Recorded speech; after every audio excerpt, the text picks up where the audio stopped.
What's going on, guys? This is Rob, and welcome back to the Rumor Roundup, our weekly series where we round up all the rumors, news, and tidbits, and all the little things that you've missed over the course of the week. And it's going to be a relatively short show this week, not a whole lot coming out, but we do have a pretty awesome kind of plot leak, basically, for Spider-Man No Way Home. But before we get into that, let's talk a little bit about the PlayStation 5. Specifically, let's talk about Ghost of Tsushima. I loved that game. My God, when that game first came out, I had no idea how good it was gonna be. If you've never played Ghost of Tsushima, it's amazing. It's basically about the dawn of ninjas in Japan, but it is a beautifully done game. I love the Akira Kurosawa moment, like the whole design where you can change the look of the game to make it look like a Kurosawa film, so it looks like you're playing Seven Samurai. It's amazing, it's ridiculously good. But one of the things that we're getting for Ghost of Tsushima on the PS5 is we're getting enhancements, and I love that they're doing that. We're getting some additions to photo mode, and that's cool because the photo mode was really awesome. You could make just some ridiculously dramatic shots. But what's really awesome is we're getting additions to the main story in terms of extra content. And I love the developers doing that. I will say this, the developers for Ghost of Tsushima have worked their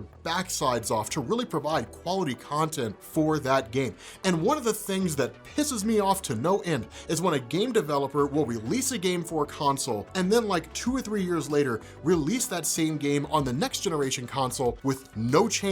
It just feels like they're double dipping. You know what I mean? Just taking a second bite at the apple. Now, I'm not asking for game developers to release a wholly new expansion for an existing game that's equal to the size of the game that I'm playing. I'm not asking for that. After all, we don't all want to have to download a 200 and something gigabyte game, Call of Duty. I'm just saying, it's one of those things where we would love to have it be worth our while. If I'm gonna go out and buy, spend money on a PlayStation 5 and get games for the PlayStation 5, while the catalog is fairly limited, if games from existing consoles from the PS4 are going to be ported over, add a little bit to it. Add maybe like 10 hours of gameplay or something like that. Something equivalent to like a normal expansion, right? Just make it worth my while. That's all I'm really asking for. Just slave over that expansion and give me the content I need. But I'm a huge fan. I'm really excited. I love Ghost of Tsushima, and I'm really excited to see what the game's going to look like on the PS5 because it was already gorgeous on PS4. It can only look better from there. Having said that, let's move into our first little bit of information about Spider-Man No Way Home. I promise this is not the plot leak, but it is cool. So the costume for Spider-Man in Spider-Man No Way Home has been leaked. And when I say leaked, I mean it's actually been around for about 3 years. But apparently it's just now getting out there that people are aware of the fact that it is the costume he's going to have in No Way Home. So according to a tweet from Redacted, which it's literally the Twitter handle, the Redacted guy, the tweet that he sent out is that the new look of the costume was actually in the Spider-Man Far From Home art book. But nobody really knew that was going to be the costume in No Way Home, so nobody knew that it was going to be a leak. It was literally hiding in plain sight, but it looks cool. It looks like it's a combination of the upgraded suit and the Iron Spider suit. I'll be honest, I loved it when we got the Iron Spider suit. I love that. The Iron Spider suit was great, right? It originally debuted in Civil War. It was basically Spider-Man's upgrade courtesy of Iron Man because he sided with Iron Man during Superhuman registration. One of those you scratch my back, I scratch your kind of thing. Don't worry that you dumped your identity to the world, Peter Parker, and now every criminal that you know is trying to kill you and yours. Don't worry about that. Just enjoy the suit, man. But it is a cool thing, right? The Iron Spider it was a great concept. And I'm glad to see that with the Marvel Cinematic Universe, it's not enough to change the mythos of Spider-Man. And it's not enough to kind of update and to give us new content and new stories and things like that, focusing on different aspects of characters. Seeing people like J. Jonah Jameson come back, played by J.K. Simmons. I love that they're updating the costume of Spider-Man. Because I will say, one of the things about Peter Parker, I do understand the value of his costume. It's timeless. It'll never get old. It's one of the most recognizable costumes in the history of really pop culture in general, right? You could show that costume to like anybody in the world, right? You could literally go to a primitive society in like the rainforest that's never had any measurable encounter with modern society and show them a picture of the Spider-Man costume and they'll be like, Spider-Man, Spider-Man. They'll know exactly who you're talking about, right? It's a wildly iconic suit. But at the same time, I like to see it change and adjust a little bit. I know there are those who are just like, it needs to stay the same, but I love to see modifications. And I love to see what kind of new stuff they come up with. Marvel's almost kind of treating it like the Iron Man suits, right? Where you kind of get like a new version of the Spider-Man suit every single time a new movie comes out that features him. I'm not overly against it, right? The suit's classic, and at some point we'll probably end up going back and focusing on the classic suit, but I'm kind of glad to see they're changing things up a little bit. But having said that, I want to move away from the MCU for a second, kind of get back into gaming real quick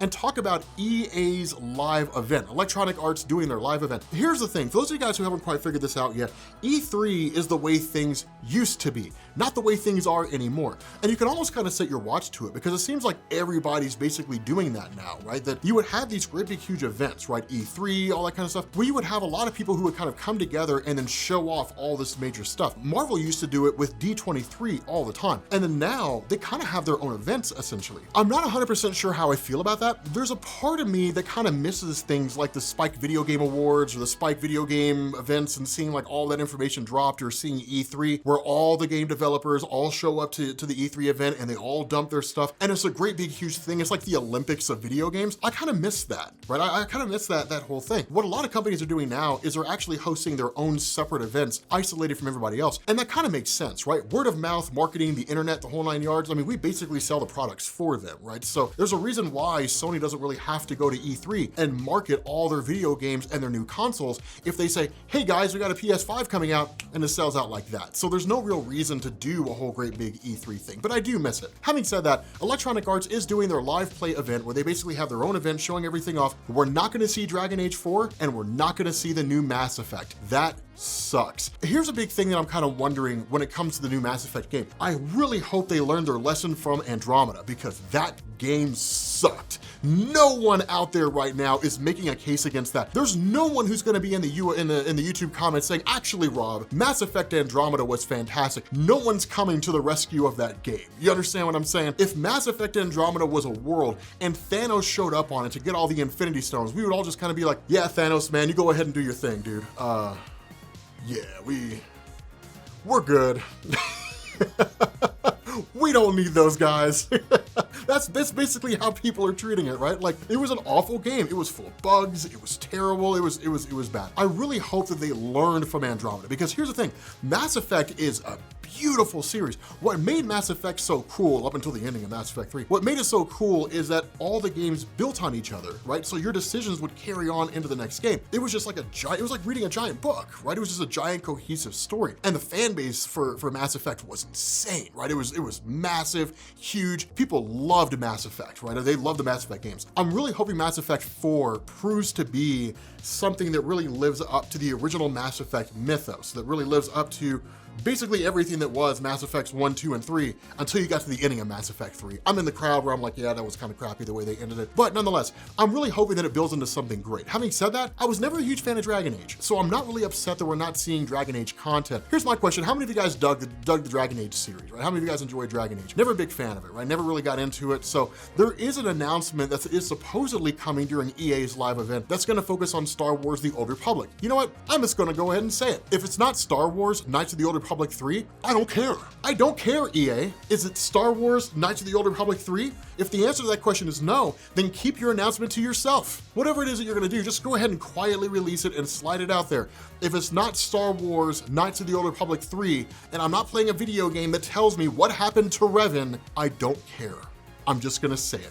I'm sorry for all you guys who are Star Wars: The Old Republic fans, but I have been wanting a continuation of KOTOR 3, and not some The Old Republic expansion that kind of answers what happened with KOTOR 3. I mean like a straight KOTOR 3 game, right? Star Wars, Knights of the Old Republic 3. That's what I want. That's what I want to play. I would love it. And please don't rush it this time like you did with Obsidian and KOTOR 2. That was awful. You actually had to have the fan base rebuild the game from scratch and release it as a patch on PC to make a game that actually had great playable content beyond what we already got. KOTOR 2 was a great game, but it could be better. Getting into our final bit of an announcement here, our final little tidbit here. As you guys know, whenever it comes to a lot of plot leaks, things like that for movies, for the Marvel Cinematic Universe franchise, a lot of those leaks don't necessarily come from industry insiders. Some of them do, but a lot of the leaks come from like merchandise, man. And there's two big leaks that have kind of come out with Spider-Man No Way Home regarding the merchandise sets. The first one actually shows Mysterio and Nick Fury, and the indication here is that Mysterio and Nick Fury are going to be in Spider-Man No Way Home. Now, there's a couple ways to interpret this. You can interpret it like, yeah, I mean, they're in the movie in the same way they're cast in the movie, but the only reason why you're gonna see him in the movie is because one, it's Nick Fury, and two, they're gonna show flashbacks from Mysterio. So that's how he's going to be in the movie, and that's how it's gonna play out with him. The other part of it, and the existing fan theory, the one that I support, for it is that Mysterio's not dead, that Mysterio's very much alive, that he faked his own death and created that great big huge illusion, and that's basically it, that Mysterio really is alive. He was just that good at creating illusions that he literally tricked everybody, like the whole system, into believing that he was dead, even the AI of Peter Parker. So I don't really know if that's gonna be the case or not, if we're actually gonna see him, but it would be cool if we did. The next big leak that we kind of got with that is basically a giant fight in Doctor Strange's Sanctum Sanctorum. And I'm excited about this because, as you guys know, Doctor Strange's Sanctum Sanctorum is a gateway to other places, technically to other Sanctorums, but it can presumably be a gateway to other dimensions. And I'm excited to see what possibly happens there too. Well, if the design of the Lego set is to be believed, the big battle looks like it might actually happen at the end of the movie, and that you've got this great big huge arachnid creature who's snatched people up and so on and so forth. It's green in color, which leads me to believe something to do with the Green Goblin. It could be it's related to Dr. Octopus. Dr. Octopus has a long history of creating those little mini arachnoid type creatures that go through and actually look at the city of New York and find ways to defeat Peter Parker. One of the things that he actually did was attach one of those to Peter Parker and then copy his mind. And that was a really cool concept because it allowed Dr. Octopus to actually enter the mind of Peter Parker. And that's when you ended up getting Superior Spider-Man, which is one of the greatest comic book Spider-Man runs in the history of Marvel Comics. I don't care what anybody says, but it looks like a great big huge brawl. So I feel like something like this happening is only gonna happen under one of two circumstances. Either the movie's gonna open with this great big huge conflict, or it'll happen in the first third, or it'll happen in the final third. It'll be like the last great big huge event that goes on there. So we don't really get a whole lot of spoilers in terms of like the various villains who are there, right? It's not like it's showing Spider-Man and Doctor Strange and Wong all facing off against like Chameleon and Venom and like Morbius and Dr. Octopus, the Green Goblin. I think if that happened, Marvel would be pissed, right? They'd be mad as hell, like, why did you release this? You literally just spoiled the plot of the whole movie, which we already kind of figured anyway. But nonetheless, you know, it's one of those things, right? It's a cool little thing, but it looks like we're getting a great big huge battle with what looked like the previously created forces of Dr. Octopus, somebody like Green Goblin or what have you. Regardless, these little tidbits keep coming out all the time. And I gotta be honest, man, they're doing a great job of building the hype for Spider-Man No Way Home. I am so excited for this movie to come out. I am so looking forward to it. As much as I hate the wintertime, winter can't come fast enough. With that being said, guys, thank you all for watching. Leave some comments down below. Let us know if there was some news that we missed from last week, and we will catch you all later. Peace.